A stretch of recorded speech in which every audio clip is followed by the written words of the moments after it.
Evening all, you're watching the Cheese Room podcast with me, the caller, live and direct from a sunny UK today, and the man cave is nice and warm. I'm here in my shorts and my polo. How is it down under? Is winter coming, JP? Winter's come and came. It's here. What is that? Is that English? I don't know. It's 6 a.m. I woke up 20 minutes ago. I'm not having any of this morning. Let's go. Well, look, it's nice to know. How cold does it get there during the winter, JP? I think we've had like a 14-degree day recently, but we'll have days sub 10. So chilly. Cam, you're gonna have to get that beanie back on, mate. I will have to find that beanie. I'll have to call someone for it. But it is getting colder here, and he's right. It does become some sub 10, but that's in the dead of winter. At the moment, we're still in the teens somewhat, so it's going downhill from here weather-wise.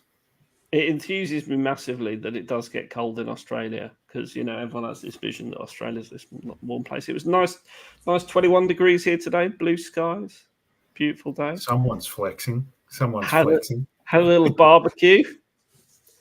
What did you have on the barbecue? It gets up to 22 in the UK. That's exciting. That's a heat wave. That's a heat wave. What did I have on the barbecue? I had some chicken, prepared by the butcher. Some chicken in some sort of sauce. It was like not sweet chili, Thai chili sauce. Marinade. Marinade, yeah. And then had a pork and apple burger, which was banging actually, really nice. Banging. I hope you've all got something nice to eat at home as you watch us. Hope you hit the like button. Please do subscribe if you haven't already. 8,500 of you have now. So do please keep that support up. We really appreciate it. Smash the like. Let us know you're here. Let us know where you're watching from in the chat. And do let us know your thoughts as we go through the show. Before we do, I've got a really important, and just before I forget, really important question. I'm kind of triggered by that comment around your pork and apple burger. At what point does a burger become a slider? Because I feel like the lines between the two are getting really blurred, and I'd like to just put that out there as a can we settle this once and for all? Because I'm buying burgers that are definitely sliders at the moment. Cost of living has hit everyone hard. Yeah, no, it was big. I mean, it's from the butchers. It was like way big when I cooked it and shrank down a bit to about there. It was good. Slice of cheese on, a few grilled onions. Thank you. It was very tasty. I appreciate the question though. If you've got any other barbecuing questions, do let me know. As long as they're not charcoal or gas, and Steve Diver's hopefully not watching because he'll just start moaning like a I'm guessing you both cook on gas anyway, yeah?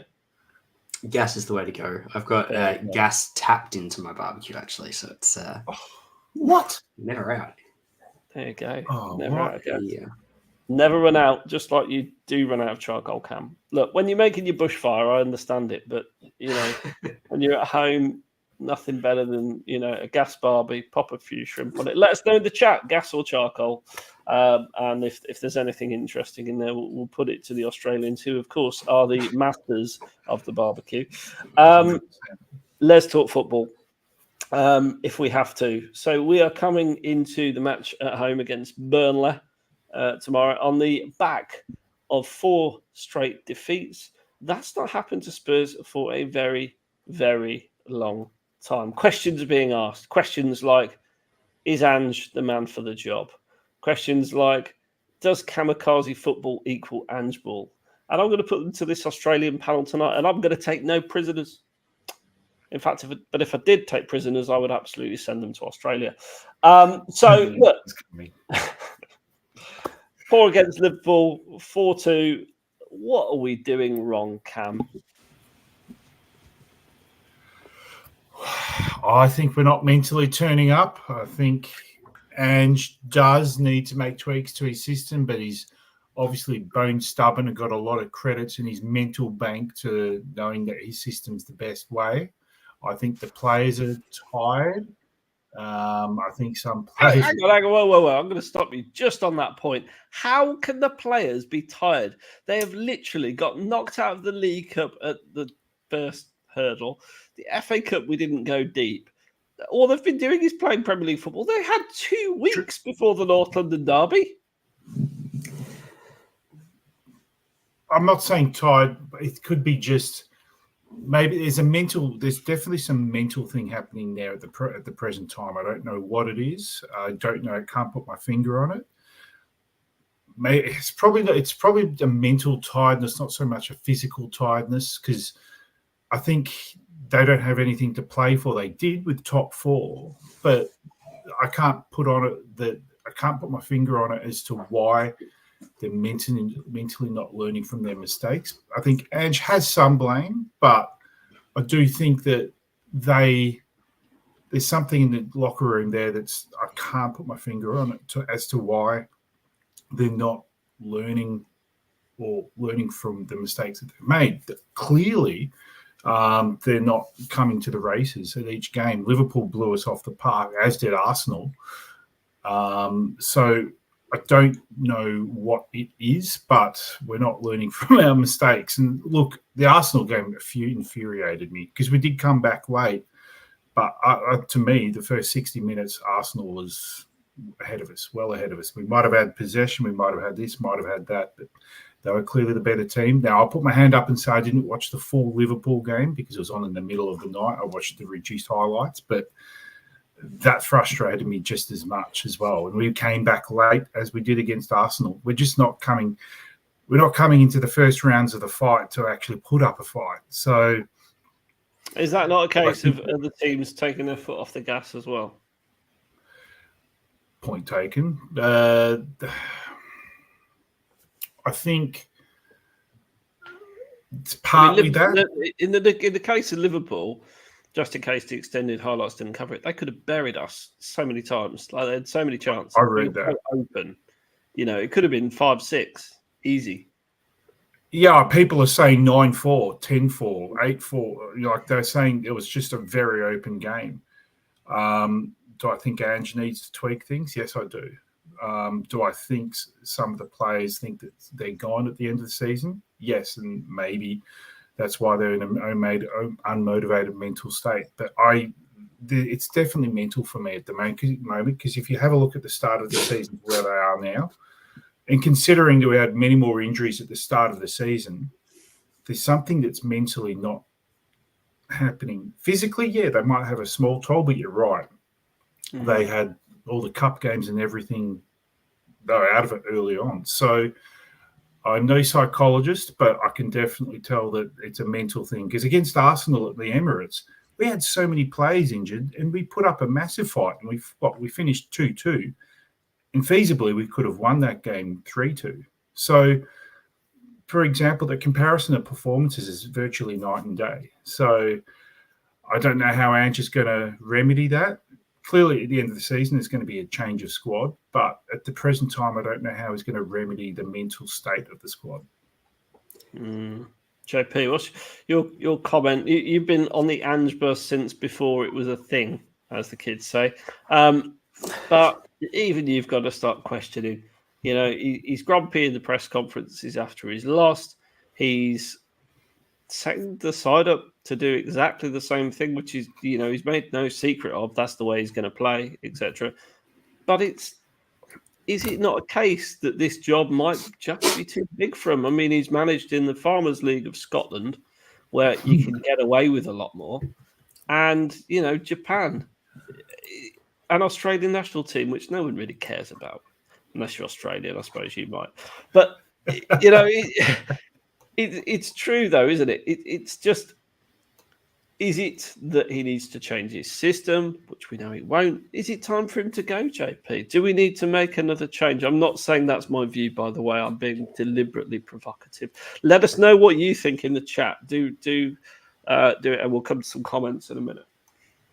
There's a lot to unpack in that statement because I think he should not be ultimately let off for some of it. I think he could have done some things a lot better. But none of what I've seen this season has surprised me, and it screams of an Ange first season. The first 10 games, I think I said it at the time, the first 10 games were arguably the worst thing that could happen because it all was coming together for us. So we didn't really see which players were truly going to buy into the system or not, because it's easy to buy into something when it's working.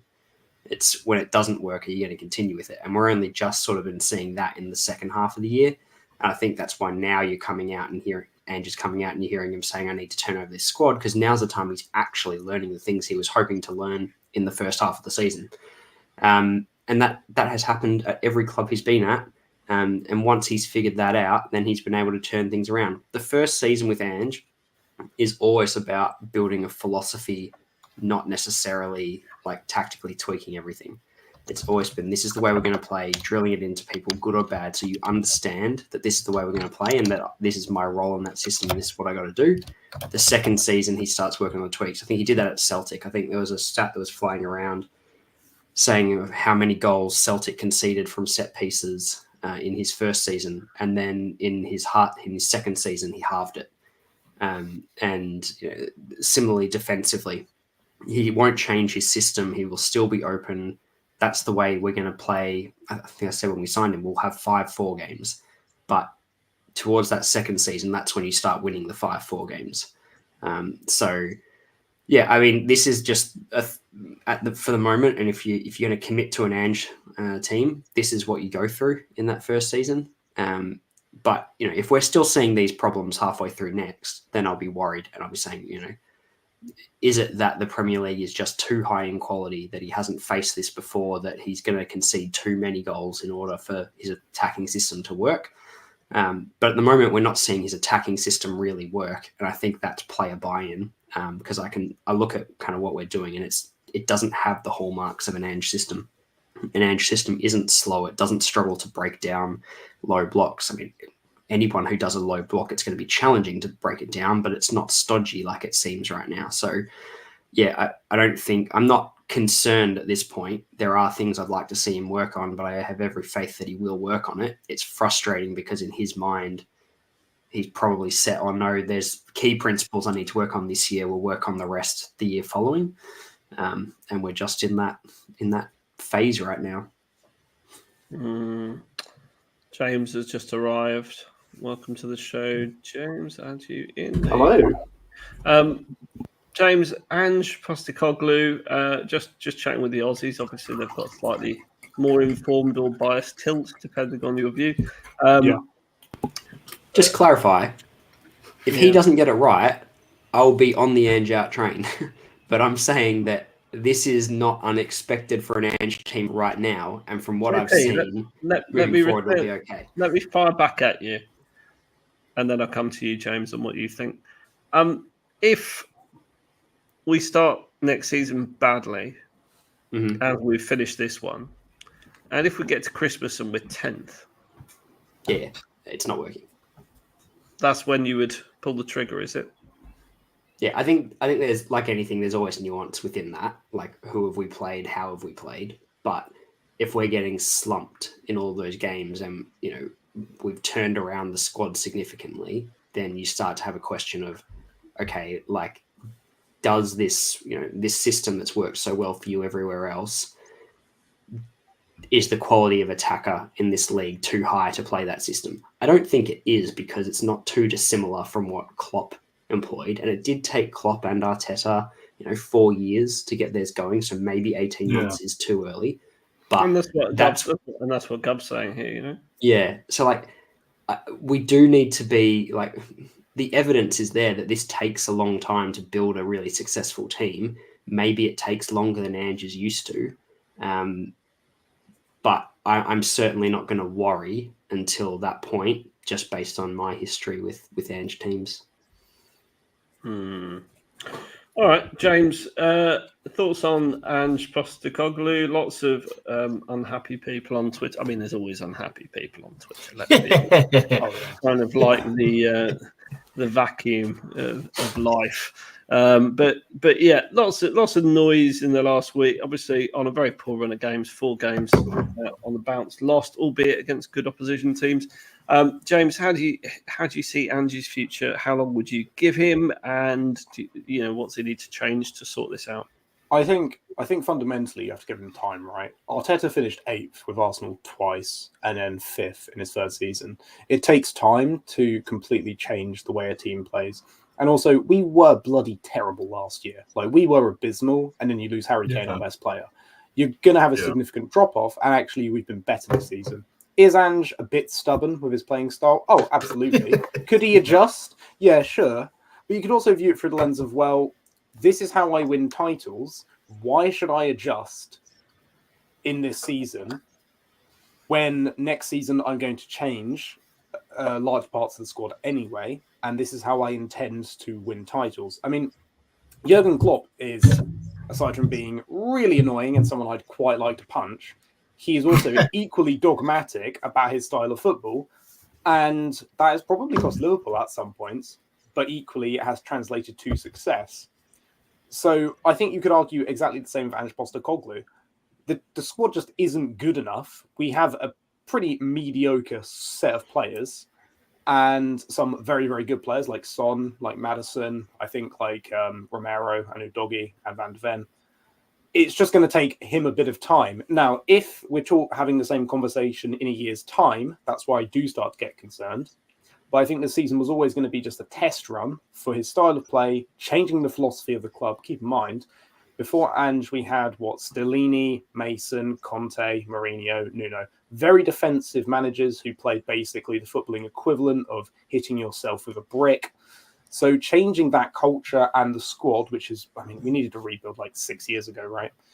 Yeah. It's going to take him at least 1-2 seasons. So I'd just say be patient. I know it's frustrating, but I trust Ange. Can I just come back to something you said and some comments in the chat here around, Maddison's been poor as well. And I think that's a big part of it. Like the system is really reliant on that 10 pulling everything together, and Maddison being so off has been disappointing. The one thing I am like a little bit frustrated with Ange about is his lack of use of Lo Celso. We saw it in pre-season when he was playing. I was like, oh, this guy, like it's the Lo Celso Renaissance, right? Like he was the player who looked most like an Ange player. Every time he's come on and played, with the exception of maybe 1 or 2 games here or there, he's looked really good, but he doesn't use him. And I'm sort of baffled by that. The only thing I can imagine is that Ange just sort of sees that Lo Celso's probably going to want to leave, and so he doesn't want to commit time this season to him. But at the same time, he probably only would want to leave because of the lack of minutes he's getting. And if you had just given him more minutes, he probably would have signed a new contract. And I think we've spoken about it, that like Lo Celso's about as good as you're going to get to a Maddison backup. So that's probably my biggest frustration there, is just some of the players who he sort of decided are not going to be around next season, but could have been. And we don't know what goes on behind closed doors. But yeah, that's been my issue. I mean, so's Maddison. Yeah. Yeah, true. Yeah. I mean, I don't think that I don't disagree with you, JP. I think it is baffling that we haven't utilised Lo Celso more. And he's been fit. Like you can say he's made a glass. The first half of the season he was short, he was injured. Second half, he just hasn't been used. He must just train terribly. Like he must just show up hungover or something. Like I don't understand it, because every time he plays, like you turning up to football training, James. Well, I mean, yeah, basically. Has he been on the night out before? Like I don't understand how he doesn't get picked in so many games, but that is a bit baffling to me, to be fair. Yeah, I was like almost expecting to see the Maddison and Lo Celso play for us at some point during this year, and as it's gone on, it's been super clear that's never going to happen. But like, I was really excited to see that combination of Maddison, Lo Celso, and at the start of the year it was Basuma. That screamed an Ange midfield to me, but we haven't seen it. Let me raise you my dream midfield: Lo Celso as a 6, Maddison and Kulusevski. 0 defensive capabilities there, but can you imagine how good the football would be? I mean, we might concede 6, but we'll score 7. We already can't defend, so why bother? To be fair to the Celso, he does like to get stuck in. He brings a bit of needle, so he's probably the most defensive-minded of those three. But saying that, there's a case to make for that because our defensive midfielders haven't been very defensive at all, have they? I think Basuma, after a very promising start to the season, has been pretty consistently poor. Bentancur doesn't look like the same player since his injury. Which is just sad, to be honest, because he was an absolute Rolls Royce, and hopefully, maybe with a proper pre-season, he'll look back to his best. Maybe it's a confidence thing; he doesn't trust his body quite yet. I don't know. And Sarr has sort of burnt bright and burnt out a little bit as well because again. Yeah, and it's harsh, isn't it, to expect too much from him at that age? But then maybe we should expect more from players. There are other teams in the league that are playing 21-year-olds week in, week out. Yeah. So maybe we're guilty of not demanding enough and being a bit too nice, which I think is generally the Tottenham way, isn't it? I think that's a bit of a fallacy as well, though. Like, we, as opposition fans, see 11s patchily throughout a year and assume that these players are playing 38 games, whereas they're probably playing 25-ish. And also, how many of those players that really broke through at 21 are still consistently in first teams at 28? Very few of them have prolonged careers. So I think Sarr could be anything, and I want us to protect him. So, yeah, he's got a bright future. He's young. He's still look back on this season, he's done really, really, really well. He should be in the conversation of top 3 players of the year for us. I have strong faith in Bentancur will come back. He's underdone. I honestly think, give him a pre-season, and this time next season, I think we're going to see some far more encouraging progress. I'd hope so. I would hope so. But the only thing I'd say is, Cam, he wasn't rushed back. He had plenty of training time, So pre-season or not, he's probably had at least 4 months where he's, just been training. So I do get it, but I think the issue with Bentancur for me will probably be confidence. I think he's got to get his confidence back and trust his body's not going to break down again. I genuinely believe. Here you go. I genuinely believe Bentancur needs to be the 6 as well. I think partly he's come in and he's plugged a whole bunch of holes everywhere across that midfield 3. He needs to know what his job is in the system, and I think that he will be best as a 6, and probably not our starting 6, but that's the position I'd have him in. My big thing is, obviously, we heard the news a week, 2 weeks ago. Time's weird. Udogie had been carrying an injury for a while, and he's had surgery. How many of our players are carrying slight little niggles or slight injuries? Most footballers in any club. Well, yeah, but it looks to me that's a fair call. Players that certain players, I think Maddison, some players look confident, like their confidence has been destroyed. And a part of me wonders how many of them have injuries and probably actually shouldn't be playing, but have just decided to keep playing. That, to me, is another worrying factor because in certain positions, we have no depth. Okay, so we have Maddison, then we have Lo Celso. Okay, Lo Celso can be creative, but he's not a Maddison. He's not a natural, creative midfielder. Kulu? Yeah. I mean, I don't think Kulu on his own. I think if you play Kulu and Lo Celso, you get the same creativity you get with Maddison, right? I'm annoyed Ange never played that midfielder and Maddison was that. But, how many players do we have who are carrying slight injuries, aren't confident? I think that's a more broad issue throughout the entire squad. And yeah, we need a lot more depth. We're going to be in, Europa League next year. We're going to need more players. We're going to need a very good call. Yeah, and that worries me because I wouldn't have necessarily thought Udogie had an injury. Maybe he's just having a poor run of games. No, he's had an injury all season. It's like this Trippier's last season with us. He was injured the entire season but kept playing, and everyone, including me, said, "Oh, he's been terrible. Yeah, sell him." Actually, no, he was just injured and had a bad season. So how many of our players are having that issue at the moment? I don't know. Only the medical team know. But our medical team seems to be made up of, junior doctors who probably were at the pub last night. So I think that's possibly a little bit harsh, James. But I don't think it's harsh. I mean, Harry Winks just played a full season in the Championship and had 0 injuries. When was the last time we had a player play an entire season with no injuries? Yeah, but it's Got not. a fair point. There's a lot of. Yeah, Harry Kane did all right last year. yeah, he did do okay, didn't he? He's done all right this year, bless him. Poor guy. We can talk about him at the end if you like. What do you want to see versus Burnley then, James? How do you see us bouncing back? What changes would you make? I see. Oh, actually, we should say Richarlison is reported injured, despite not being mentioned during the press conference. The national manager has said he's not available because he's got a new injury. James, your thoughts on? And maybe we've got another Mr. Glass. I mean, he just can't stay fit. Yeah. I mean, we just seem to be terminally unlucky. Although maybe it's just because we support Spurs, right? So it's just perpetual bad luck.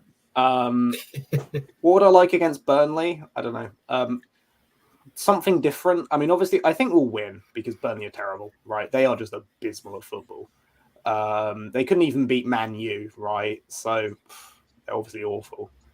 But I'd like Ange to do something different. Not in the tactics, because I like the tactics. I like the way we set up, but different personnel. Go for something weird. Put one of the under-21s in. Put one of the young lads in. Play a weird and wacky midfield combination. Play Brian Hill as an 8. I reckon he would be a good 8, personally. Try 10. something like that. Yeah, just in the midfield. I mean, he's not very quick. He can't take on a man, but he can pass. So why not try him in the midfield? Get some ideas. Why don't we bring Tongi on the melee back from his loan while we're at it? Why not? I mean, it doesn't matter. We're going to finish. Isn't this one game too early? Isn't this one game too early? Because we have to win this to cement 5th, don't we? Well, yeah, but you see, my worry is I think some of the under-21s might actually try and win the game. So if we do it against City, we might accidentally win, which I don't want. So, I mean, obviously against City, what we'll do is we'll whack out our usual starting 11 and get battered like 5-3 or something. But in a game we actually want to win, why not play one of the under-21 lads, I mean, against City, go get Steve from the pub, right? Or get me from the pub. Just go down a local pub, whack us on the pitch. The only concern with that is obviously we might actually try and score a goal or defend or something. I mean, trust me, I can do a proper Brexit tackle on De Bruyne. I mean, that I'm sure everyone would well enjoy that. But yeah, I'd like to just see something a bit different. Try new things. Kulu, Lascelles, midfield. That'd be nice. Maybe even try not just Son up top, but maybe give Hill a game, Santiago some minutes. Just I think at this point we have a few games left, which basically mean nothing to us. Right, we're going to finish 5th, so why not bleed some of the youngsters in, give them some minutes, experiment with something slightly new in a competitive environment, and plan for next season. Because surely Andy's already thinking about what he needs in the summer, what he wants for next season. Give some of the youngsters a go. They might perform, they might not, but at very least it gives them that little bit of experience, doesn't it? Would it not be the most Spurs thing ever, right? To lose to Burnley and beat City and gift Arsenal the Premier League on a play. Yes. My best mate's an Arsenal fan, and if that happens, I no. We are all Man United fans this weekend. Speaking of United fans, I had a bet with one of my managers at work, Cam. He's watching the show. Hi, Cam and Macca. He's got a framed £10 waiting for me because he bet me a tenner that Man United were going to finish above Spurs this season, which clearly is almost mathematically impossible now. So I look forward to receiving that £10. Thank you very much, Cam. JP, in terms of the lineup, how would you line up? I'm going to disagree with James. I want to see some changes, but I don't think it's about bringing the kids in. I think it's about there's a few players in this squad that it's like touch and go whether you are part of our plans moving forward or not. And so I would continue to play those players and just confirm this, okay, you are in or you are out for next season. Yeah. So I would probably play the same back four is not a thing because they're gone. The same back two, Van de Ven and Romero. Yeah, maybe give Dragoshin some minutes. That's not are you going to be here next season? It's more just we're at the pinch end now.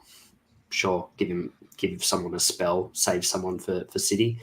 I would for this game maybe maybe play Emerson at right back, and then put Ollie Skip back at left fullback.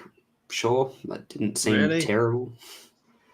Look, he steps into midfield well, but he's got a lot of energy, and more I'm trying to give Porro a break for City. And then I would go. We don't need to because we want to lose to City. I'm there. True. Porro play this game and doing the Posman. I can absolutely tell you that. We cannot beat City. We cannot beat City. It would be the most Spurs thing ever. I've got to tell you, it would not surprise me one iota if we bloody well beat them. I also think that if Emerson Royale plays against City, he's likely to pull out a screamer from 40 yards because that's just the kind of random thing that he'll do. But anyway, okay, cool. Back for whatever, something will happen in it. I would then go with Bentancur. What I'd like to see, Bentancur, Lo Celso, Maddison. I want to see it one game. This feels like the kind of game that you could do it in. Why not? It's either this one or Sheffield. Let's see it happen. You're not going to see it because your man Postecoglou's crapping all over Lo Celso. So. Yeah, I know. But the one game where he went Bentancur and Lo Celso was Villa, and until Bentancur got injured again, that combination of those two, of Bentancur at the 6 and Lo Celso at the 8, was magic. They were absolutely wiping up that midfield. Yeah. Then we've got no striker, so Son's going to be up top, and Timo's injured, so I really don't know what we're going to do. Probably Brian Hill, but it'll be Brennan Johnson and Decky. Cam, your take? I'm close to almost the same. I think Bissouma, Sarr, Maddison. I think it's going to be the same. Kulusevski, Son in the middle. Johnson, I think his hands forced largely. I would like to see Jeremy come on as well. I would like to see him start, but I think he'll come off the bench. When is the City game? Is that midweek on Tuesday, Wednesday? It's Tuesday night. It's midweek. I don't know what it is Australian time, but yeah, it's Tuesday night my time. Too early, like 3:30 a.m. or 4 a.m. or something.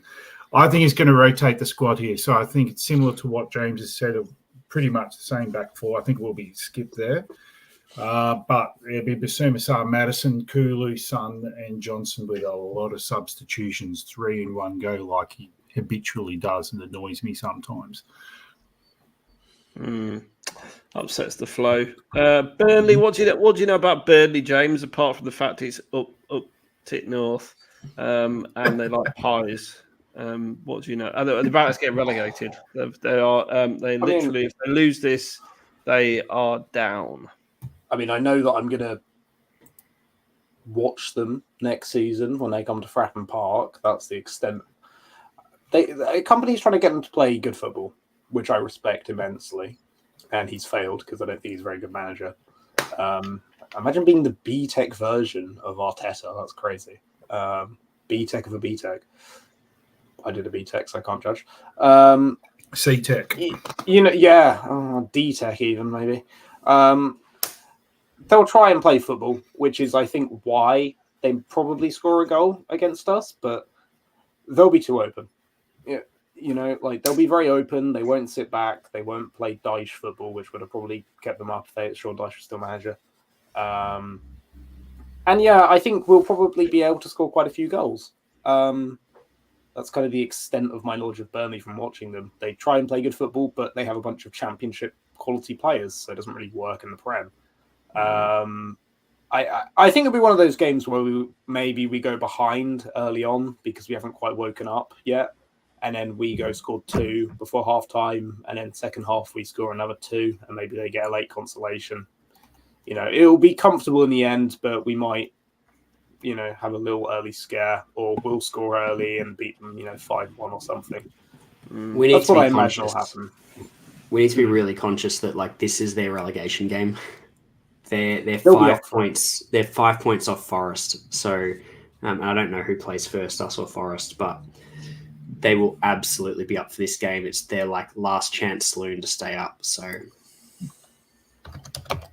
I highly expect them to come out quickly, and you're probably right. Score first. I think we'll win, but I think they'll be very much there in it. They'll be giving it full beans, I believe, at the weekend. Cam, is Burnley on your northern bucket list to visit when you're in the UK? Would you love a trip to Burnley? I've been there Oh my God. twice. I've got a friend in Burnley. When I did my time in Sheffield, I've been at Turf Moor twice. Quite a scary town, but both times they were. One was an EPL game, one was a championship game, and it felt like going back in time about 30 to 40 years. And I hope my mate's not watching on TV at the moment back in Burnley, but it felt like going back in time. And Turf Moor is definitely a stadium that needs redevelopment. But, it was quite quaint, intimate ground. So, yes, been there, done that. Tick box done. That's a good comment from Samantha. Awkward situation. If United beat Arsenal, they help their rival City to basically win the league. If we beat City, we assist Arsenal. As for Burnley, we better win. Swear it to the post. So it's a bit difficult, isn't it? Strange scenario. With 4 points, ahead in fifth. Is anyone worried we're going to Spurs this up? 3 matches to play. We're playing Sheffield United and Burnley, 2 of the last 3 games. Sit in between, but that's a free hit, isn't it? We only need to win those games. Anyone worried that we're gonna mess this up? You can pass this round yourselves. I am going to break into a beer. This made me thoroughly depressed actually thinking about losing to Burnley. So it was only a matter of time before I succumbed. James, but I'll be right back. JP, do you want to kick off and go around Cam and James? Was it 14-15 we played a relegated Newcastle on the final day and managed to somehow, I'm a Spurs fan. Of course I'm not confident. I suppose... Sorry, go ahead. So we need 6 points from the last 3 games to guarantee it. So, beat Burnley, beat Sheffield United, both things you should do. And there it is. So I'm not panicking yet, but, you drop points in either one of them and you're relying on the other team to kind of mess it up. So, and that other team is Newcastle and they don't look like messing anything up. They look like they've really clicked in for the last kind of 10 games of the season. I'm not worried, but there is that little Spurs part of you that's like, we need 3 points on Saturday. So let's see. Well, I suppose the question is, what do we get from fifth we don't get from sixth, aside from the 2 million in prize money? That's not my concern. Sixth and fifth, I don't care. Both Europa League, still an improvement. You are is right. it both Europa League or do they get 6 get conference? Sixth is Europa League, 7th is Conference League. Okay, gotcha. So it's the same outcome either way. My concern is actually, if you look at the table, which I have been doing, Chelsea are only 2 points behind Newcastle. Right? Chelsea are only 6 points behind us, as are Man United. I mean, realistically, if we win one of our last 3, we get Europa League, which is what we're our best hope, right? And I'm fine with that. I'm not too concerned about. I mean, if Newcastle catch us and we finish 6th and they finish 5th, I don't really care about that. I mean, it's a little bit embarrassing, but end of the day, next season we'll both be in the Europa League. It doesn't really matter. But you would hope that we would be able to get 6 points against 2 pretty terrible teams. Yeah. But at the end of the day, I guess, it's not a lot to fight for, is it? 5th or 6th. So the pressure's kind of off us. And against Sheffield, it'll be off them. So you'd hope the fact that we have better players would help. But hey-ho, Spurs. So you never know. The optics are poor. I think that's the problem. The optics of... At some point, we were talking about, Spurs nailed on for Champions League. Yeah. to just drop out, you can look at the context of our season, look where we started, and say, yeah, that's fine. Like that's probably about where they're meant to be.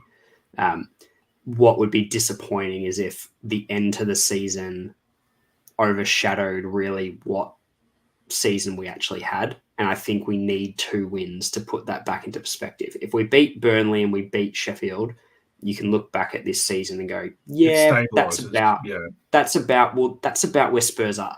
But if we throw it away against Burnley and we throw it away against Sheffield, I think that'll paint a bit of a false picture in the numbers of the season that we've had. Now, obviously, the truth of your season is the results that you have, but the where we were, where we've come from, where we've gone to, how it's looked, the last 10 games have been poor. It's the 10 games we needed to have to understand this squad. We just wish it had happened earlier and that we'd finished on a high.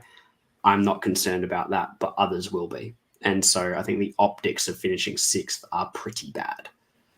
Yeah, and I was going to go down that path. If you cut the season in half, the first half of the season, great. 2 thumbs up. Excellent. Ange's doing a great job. You go to second half. What do you think? The first half, Ange got like 3 straight manager of the months, I think. It was definitely 2, maybe 3. And then if you cut the second half, it's relegation form almost. We've been abysmal. We've been horrendous. So it comes down to an optics thing. And yeah, I think we do need to finish. Well, besides the City game, I understand that. We do need to beat Burnley and Sheffield United to even stabilise it, to maintain in that top quarter of the league. Because we have had a good season, all things being equal. Ange came into a mess. And that first half of the season, let's be honest, we were in the top quarter for sure. At times top 4. And Ange has done a great job. Has it tailed off? Yes. Has our second half of the season been near the bottom of the table? I'm not sure, but I'm pretty sure it has been. So we do need to, how would you put it, give dividends to the season by winning those winnable matches. And I'm still eating. Yeah, how's the garnish caller? Give us a kind of play-by-play walkthrough. Got some pork scratchings. That tracks. Yeah. Give us a food review. And a bit of Tiger beer. Tiger? Are you getting Tiger beer out? Interesting. Don't you have that with a curry? You're getting Tiger beer in the UK. That's interesting. Of course you get Tiger beer in the UK. Of course, yeah, you get Tiger. Yeah. Oh, I'll tell you what is amazing. The snooker club I play at, well, one of 2, they used to do Cobra on tap. Oh, yeah. Out of the bottle, Cobra's mediocre, but on tap, it's like in between an ale and a lager, and it's really floral. It's beautiful. And then they stopped doing it on tap, and do you know what they changed to? They changed to Carling. So there's just no logic in this world, is there? Shocking, mate. Shocking. Tiger, yeah, I've got it on draft here in the man cave. You should come and. No way. Yeah. You got it on tap. Oh, mate, I'll show you after an Uber. I'll come over. Flying over to Caller. You know what you can't find here anymore either? You can't find a good can of VB anywhere. Like, bottle shops don't stock it. It's anyway. I've got some meow on the other meow on the other meow. Keep trying. I don't know. It's Spanish. I'm pretty sure my pronunciation is correct. Someone will probably correct me in the chat, but I'm pretty sure it's called. Someone definitely will correct you in the chat. Well, I watched a video. Like, how do you pronounce meow? It's meow. From and that was published by The Brewery. So I'm hoping I am correct. And the other thing I haven't updated you on, we've now got a Street Fighter 2 Turbo Edition arcade machine in the man cave. So next time I'm in London. Oh. Yeah, mate. Who do you fight? Who do you fight? Do you fight as Ken or Ryu, or who's your choice fighter? Ryu normally. Yeah. If there was one that looked like Ange Postecoglou, JP would be all over it. There you go. It's pronounced like meow. Meow. Hang on. Mao Zedong. Meow. Chairman Mao beer. Yeah, Chairman Mao. Does that include being very hungry after a pint of it? seemingly. He could do. He could do.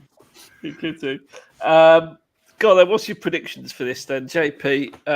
How do you see this going? How do you see it going down? Let us know your score predictions in the chat while we're at it. 4-1 Spurs. 4-1 Spurs. My God, you are always blindly optimistic, aren't you? Even at 6 a.m. It's probably why. Cam, what you saying? 4-2 Spurs. Who's you're both predicting 4 goals for Spurs? Who's going to score the goals? Richarlison's out. Son, this is the type of game you play Son up forward for. Oh, he always scores a bit. Didn't he win the Puskas Award for a goal against Burnley? Yeah. There's Burnley is and Burnley has always been a bit of a lucky team for him, but the way they play now, this is the type of game where it makes sense to play Son up front. Yeah, both going to be very open, I think. Yeah. James, what saith you? I saith 5-2. Ooh. I reckon we'll concede early on, or concede late on, but we'll overall have control of the game. Maybe 5-3. No, I'm going to go 5-3 actually, because I reckon we'll concede early on, we'll score 2 for half time, then we'll score another 3, and then we'll concede 1. Then they'll score another, and then we'll all be sitting there like, oh, don't cock this up, lads. Last 10 minutes. I don't know who'll score. Maybe Romero, I reckon he'll score from a corner or a free kick. Someone random will score, like, I don't know, Emerson, he might score. And other than that, Son, maybe. But I reckon you're right about definitely Romero. score a few, but we'll also concede a few, and then it'll be like 5-2 in like the 70th minute, and then we'll concede another, and then we'll all be sat there like, it's happening again, lads, in the group chat. That's what I reckon will happen. I've just got a feeling about it, you know? By the way, James, I heard you say that 6th gets Europa League. That's not necessarily true. The FA Cup is Man. Oh yeah, that's a good point. Because if Man U beat City, they get You're in the Europa League, sunshine. Well, it doesn't matter because City will beat Man U. Like City will win Europa League, so Europa League, FA Cup. So it doesn't matter unless you. Anything could happen. It's a cup final, one-off game. United might just. James, don't we need you to stop to talking now, James. In the course of 47 minutes, you've managed to put out that we're going to beat City, then Man United are going to beat bloody Man City. And so then we're going to be in a situation where we've given Arsenal the league and we've managed to fall out of Europa League. Please stop. We've still got a trip to Estonia in the Conference League. I didn't say touch. Well, we might bloody win the Conference League. I mean, if West Ham can do it, we can do it. Based on our history in the Conference League. Villa can't. So let's be clear about that. We won't even turn up for the games in order to win it. Yeah, we've got some predictions coming in. Mark saying 3-1 to us. Milton 3, Burnley, Spurs 3, Burnley 2. Ronnie saying Tottenham 1, Burnley 2. And then Levy out, Enoch out, Ange out. Is that the order you want them out? Spurs thing I've ever read. 1 week ban. Hey? 1 week ban for Ronnie. Yeah. Cut off Ronnie's beer supply, please. He's had enough. We love you, Ronnie. I'm gonna say that we're gonna lose this. I'm gonna say we're gonna lose. 1 week ban for caller. Don't put this out there. Don't put it in the Why is that caller? Why? I'll tell you why. Because we're playing like absolute shit right now. I haven't seen anything positive from Spurs in the last 4 matches. We didn't even turn up at Chelsea, which is blood and thunder derby. We were terrible, so passive. We got absolutely taken apart by a poor Liverpool side, having one of their worst seasons in recent years. And Burnley are bang up for this. Bang up for it. They are going to come at us all guns blazing. And I just don't rely on that 11 on the pitch right now to have the stomach for it, because they've proven in the last 4 games they have not got the stomach for anything. This is spineless Tottenham again. And do you know what? it wouldn't surprise me at all to see Burnley get some kind of result, a draw or a win. A draw obviously won't do them any good, so they'll just be going hell for leather. If it's 1-1 with 10 minutes to go, they will throw the kitchen every set piece. And that's the other thing. And the Burnley, goalkeeper will be down there. decent from set pieces. We're terrible. We can't defend set pieces. That's the only way they'll score, but they will score. You're both absolutely right. So, we are relying on the front three to function. Johnson doesn't function right now. I think, to be honest, I actually think he's a decent player. I don't take the HG approach, call him Boris and say that he's like Satan's love child, and he's not good enough to wear the shirt. But I do think I do think that he has got something, but it's not clicking. Sonny, I don't like him in a 9. I've never liked him in a 9, but I do see your point, JP. He does seem to like playing against Burnley, flat track bully. Kulu's had an absolute rotter of a season as far as I'm concerned. Not really contributing much at all. I'm full of worry about this one. Full of worry. Are you going? No, I'm working. But if I was going, I'd still be full of worry, Cam. I got to correct you on the points, though. Like you said, we've been awful for 4 games. We've been awful for 2. We've had some bad moments in the 2 following that. Prior to that. If you can't defend a set piece, it doesn't make your whole game awful. That means you are giving away really cheap goals. Right. Well, in which the same thing happened in Andrew's first season at Celtic, right? They were poor at set pieces. And it was the same in Japan, from what I got told from a Japanese individual who watches football there. I don't know if that guy was telling me the truth or if he's just telling me nonsense. I don't recall. Anywho, the general point here is it will improve next season. But we're talking about Burnley tomorrow, James. We're not talking about next season. I'm talking about set pieces in general. Like, we're poor at set pieces at the moment, but we'll improve next season. Well, that's not going to save you against Burnley, is it? Company's going to come Sean off the Dyche bench. isn't there anymore. They're also poor at set pieces. Company's going to come off the bench, pull on a shirt and fly, Can Yaya Toure get off the bench and play for us? If you're better than some his knees have gone. His knees have gone. I kind of dark humor joke about it. I think we should turn Burnley over. We absolutely should.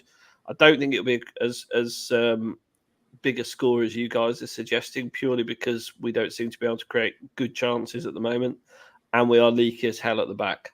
Really, really leaky. Which, when you consider the height we've got in our team and the centre backs we've got in our team, we bloody well shouldn't be.